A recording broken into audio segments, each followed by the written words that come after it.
आदरणीय मेरे प्रिय दोस्तों और भक्तों, कबीर साहब महादानी क्यों कहलाए। दोस्तों, यह एक छोटा सा वृतांत आपके समक्ष रख रहा हूँ। दोस्तों, उम्मीद करता हूँ कि आप इस सूक्ष्म वृतांत के अंत तक बने रहेंगे। तो दोस्तों, महादानी कबीर साहब के बारे में टोडी महला 5वां पन्ना 717 पर श्री गुरु ग्रंथ साहब में यह पंक्ति आई है। चार पदार्थ असट महासिद्धि, कामधेन पार जात हरि हरि रुख। नानक सरन गही सुख सागर, जन्म मरण फिर गर्भ ना दुख। चार पदार्थ असट महानिधि महासिद्धि, चार पदार्थ असट महासिद्धि, कामधेन पार जात हरि हरि रुख। शरण नानक शरण गही सुख सागर, जन्म मरण फिर गर्भ न दुख। सतगुरु पंचम पातशाह श्री गुरु अर्जन देव जी फरमाते हैं कि जगत के जीव 4 पदार्थों 8 सिद्धियों, कामधेनु गाय, स्वर्ग के पारिजात वृक्ष की लालसा करते हैं, क्योंकि ये पदार्थ उत्तम गिने गए हैं। परंतु सतगुरु कहते हैं कि जिन्होंने हरि का नाम जपा, उनको पदार्थों में से कमी नहीं आई, तथा साथ ही उनका जन्म मरण भी कट गया। जो भक्ति की तरफ लगते हैं, माया के पदार्थ उनके आगे पीछे घूमते रहते हैं। नामदेव जी ने तो नाम की इतनी स्तुति कर डाली कि पतित भी पवित्र हो जाते हैं। कौन को कलंक रहो राम नाम लेते ही,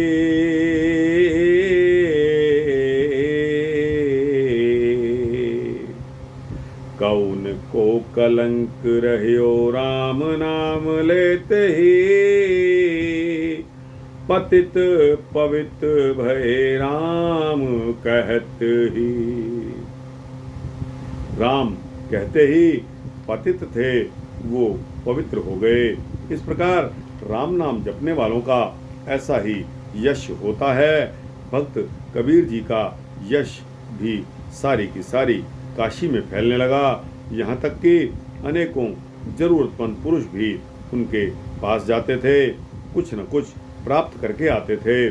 आप महादानी भी बन जाया करते थे। साधु संत आते तो उनको भोजन करवाते थे।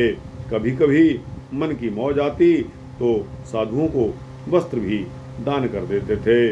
राजा हरिश्चंद्र की तरह उन्होंने परोपकार करना तथा प्रत्येक वस्तु को प्रभु की वस्तु समझना ही अपना धर्म बना लिया। कई पंडित कई बार कबीर जी की परीक्षा लेने जाया करते थे। पार ब्रह्म की कृपा से उनको कोई कमी नहीं आती थी। कबीर साहब जी कर्म करते थे, कपड़ा बुनते थे और फिर उसको बाजार में ले जाते थे। वहाँ कपड़े के बदले चीज़ें बदला करके ले आते थे।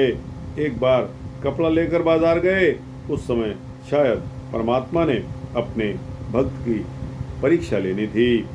एक साधु कबीर साहब के आगे बाजार में जा खड़ा हुआ। वह साधु बहुत गरीब था। उसकी शक्ल सूरत मृत मुर्दे के समान लग रही थी। उसने बड़ी ही दीनता के साथ कहा कि हे भाई, मुझे तन ढकने के लिए वस्त्र चाहिए। कबीर साहब ने उसकी तरफ देखा। वह ठंड से थर-थर कांप रहा था। मन में दया आ गई और कहने लगे कि कौन सा वस्त्र चाहिए। साधु भक्त सारे वस्त्र, धोती, कमीज, चादर इत्यादि सभी वस्त्र चाहिए। कबीर साहब ने कहा कि ये सारा थान ले जाइए। साधु ने कहा कि ऐसा करो तो और क्या चाहिए, भगवान तुम्हारे पर्दे ढकेगा। मैं कितनी देर से नग्न फिर रहा हूँ, यानी कि नंगा हूँ और मुझे ठंड भी लग रही है। कबीर साहब ने कहा कि राम ने जो कुछ भी दिया है सो ले जाओ। राम का दिया ही प्रयोग करते हैं तथा जरूरतमंदों को दे देते हैं। राम ही सबका दाता है। कबीर ने सारा का सारा धान साधु के हवाले कर दिया तथा स्वयं बाजार की तरफ चले गए। घर के लिए आटा, घी तथा गुड़ लेकर जाना था। चिंता में लग गए कि अब क्या हो, किस वस्तु से चीज़ों को खरीदा जाए। पैसे पास में नहीं थे। अच्छा, जैसे प्रभु राम की इच्छा कहकर अपने घर की तरफ खाली हाथ चल पड़े। मन में राम नाम जपते चले गए।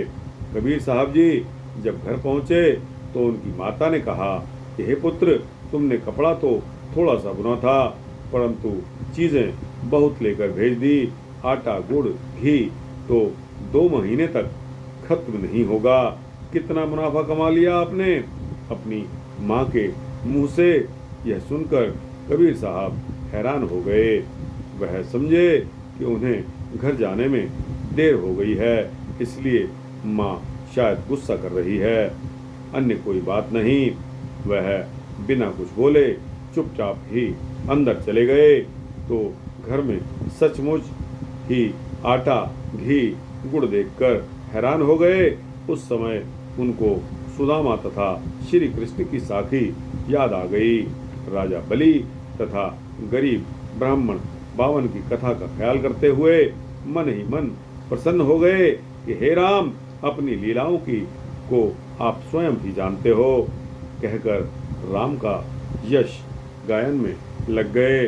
तो दोस्तों, यह सूक्ष्म तान मैंने आपके समक्ष रखा कि महादानी कबीर साहब क्यों दानी बन गए।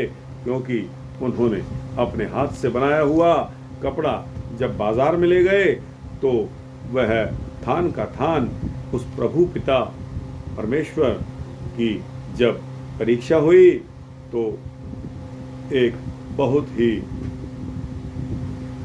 इस तरह का आदमी जो नंगा और ठंड से कांप रहा था, कुरूप था, और कबीर साहब से कहने लगा कि मुझे वस्त्र चाहिए, मुझे ठंड लग रही है।